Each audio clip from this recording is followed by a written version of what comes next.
Hi, this is the last episode of this thing. Oh my god, whoa.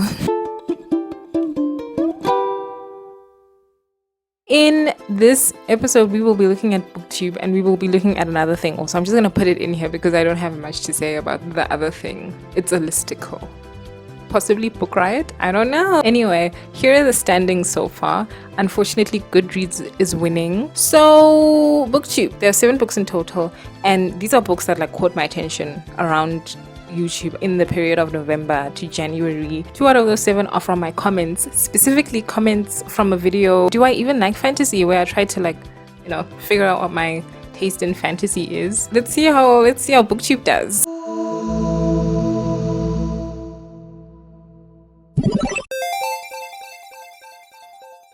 Garlic and Vampire. This one, oh my god, I love this one. This was light, breezy, airy, sweet, and fun. I love this book so much. It was adorable. The art style, loved it. I loved the color scheme. I liked the character design. I loved the character designs. The little characters are so cute. They were cute but detailed also. Oh, so good. Loved it. This one is Garlic and Vampire. It's a very simple, cute story about Garlic, who is a scaredy cat, a la Courage the Cowardly Dog. And like Courage, she finds herself in a situation where she has to be brave. I'm not gonna lie to you, I don't know how to say this, but I was on team leek. Was it a leek or an onion? Garlic is clumsy and she's always late to stuff and whatever. And one of the characters in the books gets annoyed with her. And I was same. Me. I have a history of just rooting for the bad people in books. I don't know. I don't know. Anyway, I like Garlic. She's cute. But I was get it together. Get it the fuck together, Garlic.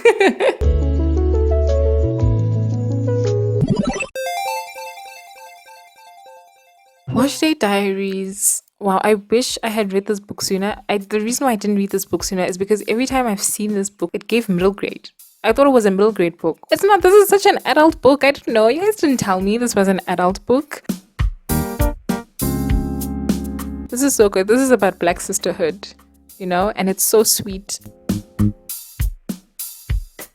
This book just gave me those warm, gooey, nostalgic, sororal feelings. And it reminded me of the show Insecure, which I miss. I miss that show so much. I miss it. Now, I thought I didn't like graphic novels going into this, but I think I liked this specific graphic novel because it was very art focused. We would just have pages sometimes of just art. And where there was dialogue, flow of the story, it flowed very nicely. It felt like I was reading a book. My favorite chapter was the one where one of the girls is telling the girls a story in the group chat. It's great. Love this book. Loved it.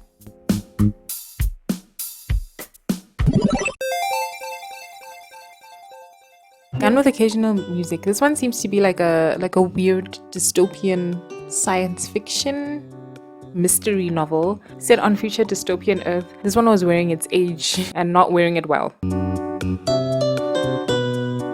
This had your classic caricature noir detective character with none of the charm. I was just not into it. I stopped reading when I got to this line. Listen to this. Oh my god. Try not to cringe challenge. Oh my god. Her gams went through the floor straight to hell. Also, this world was too grim for me. I'm tired of this sort of grim, sad, depressing, somber, everything is miserable type of world. Tired of that, without any hope. Then I also tried to read The Helm of Midnight. It's a mystery fantasy set, and this is where the problem is. In a world that just feels like France in I don't know, the 1700s. Ugh, no thank you. I don't like historical fiction. The world was not fantastical enough for me to enjoy this. Anyway, the premise is interesting. There are these magical death masks that you can imbue upon your death with your knowledge, or your spirit or essence, I guess, whatever, in death. One death mask could be the death mask of a doctor, and when you use it, you learn how to cure all of the illnesses or whatever. Another death mask, in this case, the one that goes missing, is one of a serial killer. I think we get a copycat serial killer or something. I was not into it. I did kind of enjoy the beginning where we're at some sort of party and we're in the head of somebody who has to guard this thing, and then it goes missing. That was interesting. And then we went, I think it was a flashback or something, to another storyline, and that one felt more historical fiction-y France. No thanks.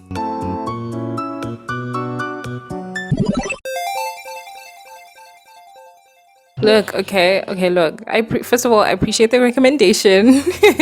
I'm sorry that I did not like this book.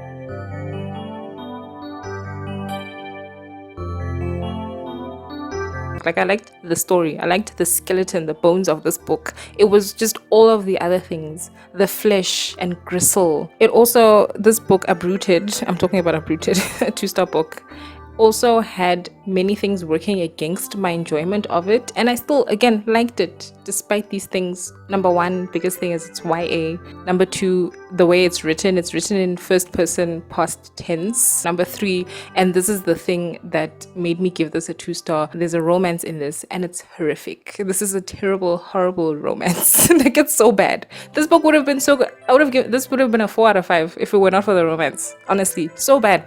First of all, this is one of those abuse as romances. Terrible. Second of all, the age gap is horrific. The main character reads like, I don't know, I think she's 18. I have no idea how old she is. I think she's like 21, but she reads like a 16-year-old. And then the love interest, he's at least a century old, like like at least, and he does read like a mean old man. Awful. At the beginning I was enjoying myself. Things started happening. I can't even call it a romance. Like, the things that started happening, I was just like, oh no, oh god. And he like actively hates her. I have a bone to pick with authors these days who do like weird age gap stuff, but then try and make it okay by making the young one seem like they're pursuing the age gap. These are the excuses that like actual predators in real life use. No, she came onto, she's fast, she's loose, or whatever. You're not slick, authors. I see you. I see what you're doing. Anyway, that is what ruined this book for me. Otherwise, in terms of the story itself, I really liked it. I liked our bad guy. The bad guy in this, great. You know, I liked the magic and how vague it was, but not a fan of like the magical action scenes. I was getting lost in those. I also like didn't mind that this was set in like historical Europe, because this was set in like Eastern Europe. I was picturing like Resident Evil Village, like the village in Resident Evil 8. So I didn't mind that. The writing is another thing that was like not great about this. It felt, like I said, first person past tense, and it just felt like the author was going, and then this happened, and then this happened, and then this happened, and then this happened. Otherwise, thank you for the recommendation. As for Baba Yaga, she like popped up once in this girl. Like you there you lied. There I need compensation for the lies. But otherwise it was alright.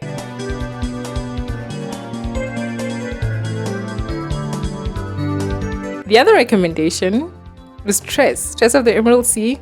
Love this. 9 out of 10. This is the perfect fantasy book for me. Pirates. I love pirates. But I don't read more pirate books because I don't like historical fiction. So that's not great. But in a fantasy, in this world is so interesting and beautiful and unique. Side note, did the art in this book also give you AI art? Like, there's somebody is given credit for the illustrations, so I know they were made by a human being, but it was giving AI. It also had like fairy tale vibes, which I love. I don't know how to describe it, like sort of whimsy. Maybe that's what I mean when I say I like fairy tale vibes. Just like whimsical and fun, you know, like serious things are happening, but it's like, oh, grim, serious, sad things, but the tone is still like fun and whimsical. Maybe that's what I mean. I don't know. This was so good. It was also funny. I did laugh multiple times at Brandon Sanderson's writing. Awkward name to say. And the world itself, oh my god, the seas, the spores, how people live on this planet to account for this weird world. Oh, so good. It was so visually beautiful also, even without the illustrations, just like picturing everything. And you're able to do so because Brandon Sanderson is like he's such a good writer. Like you could just picture everything wonderfully. Anyway, this is about Tress, who has to go on a fun epic pirate adventure to go and save her damsel in distress. What is a male damsel called? What is a damsel? What's a maiden? What's the opposite of a maiden? A mister in distress. I don't know. That's what this book is about. Gorgeous. 4.5 and not 5 stars because there were some parts where the narrator would just like, you know, go on like philosophical monologue tangents that I just did not care about. I don't care. Maybe love is this and this and this and I don't care. Shut up. What's Tress doing? Tress was funny, creative, long. a bit too long, hence 9 out of 10. And fast-paced. All the characters were charming and so interesting also. Great recommendation. Thank you for the recommendation. Thank you everybody who's ever recommended anything to me. So even if I didn't like the book, or even if I did like it, but it had a terrible romance.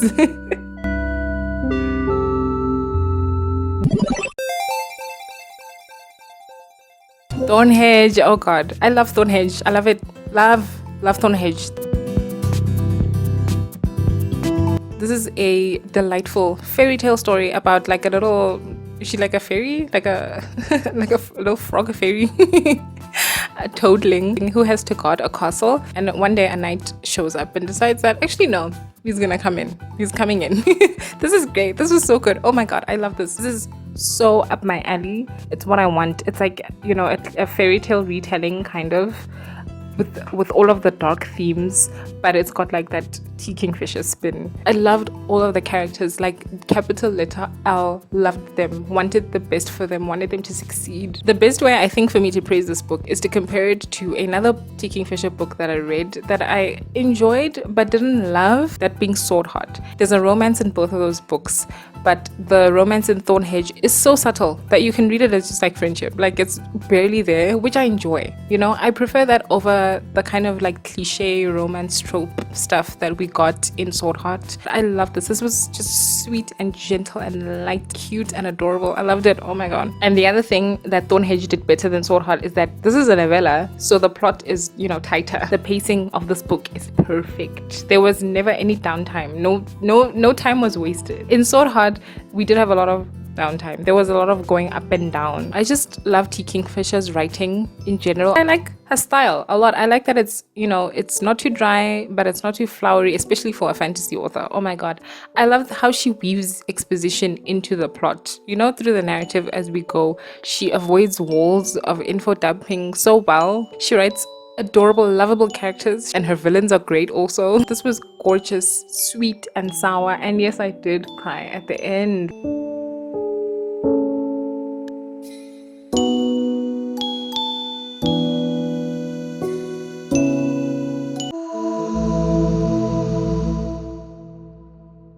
This was supposed to be the listicle, but for some reason, I didn't take a note of the specific article I got these recommendations from. I don't, not very women in STEM of me, I know, but and I also couldn't find it afterwards. Have you ever tried, oh my god, side note, Google's job is supposed to be like search, right? But have you ever tried to search for an email in your emails? Have you ever tried to search for a YouTube video in the YouTube search function? Oh my god, it's so bad. Or even just Google. DuckDuckGo is now my primary search engine. Google is like a last resort for me. It's so bad. Google used to be a search engine, but now it's just like in the advertising business. That's its main job, advertising. Search for who? So I tried to search for it in my history, also bad for some reason, couldn't find it there, so I have no idea. But I strongly suspect that I got these from a Book Riot article. Books written by women authors or something, because that's what these have in common. The other thing they have in common is that these are not books with like big ideas that are like big in scope. Most of these are just like earth-based thrillers. I was not having fun. I was like, oh my god, I should make my own list of sci-fi books written by women. Oh my god, I should actually. But like underrated ones, not like the obvious ones. First book, Dawn, obviously. Just prepare yourself to see that book in that list. I'm warning you now. Anyway, these were all like earth-based thrillers is a strong word, like earth-based litfic general fiction with one speculative element, maybe only one is like bigger in scope and ideas and creativity and inventiveness. These are like just more like grounded, and for me that's boring. I want my science fiction to be science fiction, I don't want to read a book that's embarrassed to be science fiction.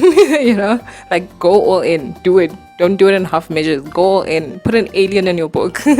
Anyway, the other reason why I think that these are from Book Riot is because I have never enjoyed a book recommended by Book Riot, like ever. I don't know why I keep like clicking when I'm searching for specific books. I still click the listicle that I strongly suspect is Book Riot is in last place. You get 1 star, you get a 1 star and a come see me after class note at the top of your test. And then number 1 is booktube. Like just the recommendations were so good, and they were books that I would otherwise have never have read / heard of. So anyway, can I draw any conclusions about where my best recommendations come from this experience? No, of course not. I didn't even have a control. This was terrible. I didn't write down where I got a list of books from. Like I was just doing this. Next time I do this, if I do this next time, it's going to be more controlled. It's going to be all one genre, and it's going to be read 4 or 3 books from each site and a control. What's the control? The control is just maybe randomness. Sometimes you just see a cover and you're like, oh, that looks good, and you read it, you know? So maybe that's the control. And then we compare everything to that. Is this better than just picking books at random? You know, like actual proper experimental design rather than just being like, oh, okay. Oh, and also, thank you if you've ever like recommended a book to me, you know? Thank you. I do appreciate it, and I do actually read them. Unless they're like way off the mark. Then I'm like, appreciate it. Thank you. Anyway, bye.